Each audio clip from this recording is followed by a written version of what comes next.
Man. So this video is not going to be long because it doesn't need to be, right? Gervonta Tank Davis says that the fight is canceled, and people are saying people only want to believe Tank when it's convenient to them, and that's because people have a weird parasocial, hysterical, fanned out relationship with some of their favorite athletes to the point to where they'll believe what they feel like they should believe instead of believing what the people actually saying, right?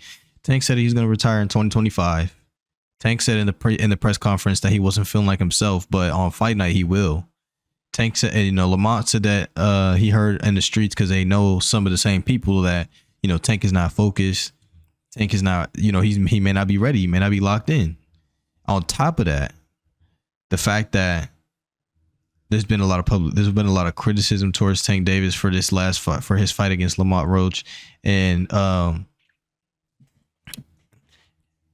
people may not be buying the fight. They may not be buying tickets to the fight. You know what I mean? He may not be selling out on with this one. You know what I mean?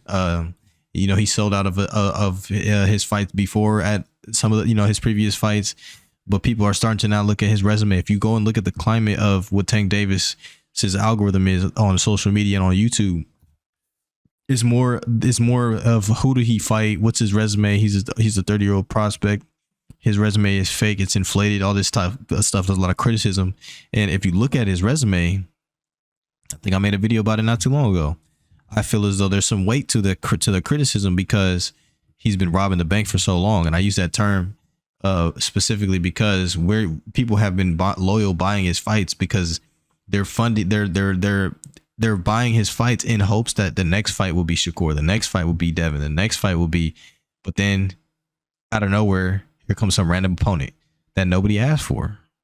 And we've been giving money to Tank Davis to fight people that we've never asked him to fight in hopes that we can motivate him to fight the people we actually want him to fight.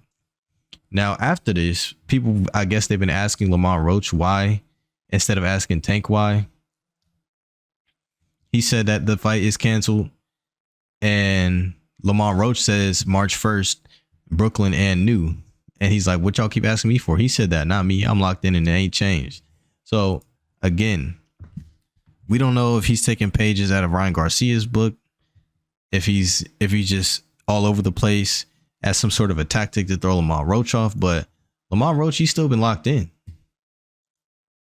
You know what I mean? He's still been locked in. He's still in the gym training. And I think he's going to continue training up until it's time to go and lock in for the fight, because we all saw what happened with the misdirection tactics and weird things that Ryan Garcia was doing where people really didn't believe the fight was going to even be on. And then next thing you know, this guy comes in overweight. He cheated and he got away with a lot of nonsense through the misdirection and the tactics that he did have. So it's in Lamont Roach's best interest to keep training as if there's going to be a fight in March, as if that fight date is still on, and as if he's not hearing anything that, Tank is saying. He's not seeing anything that Tank is saying up until that date. And then if the fight does not happen, if they do not get in the ring, then it is what it is. But like I always say, a fight is not officially made until the two fighters are in the ring, because things like this happen.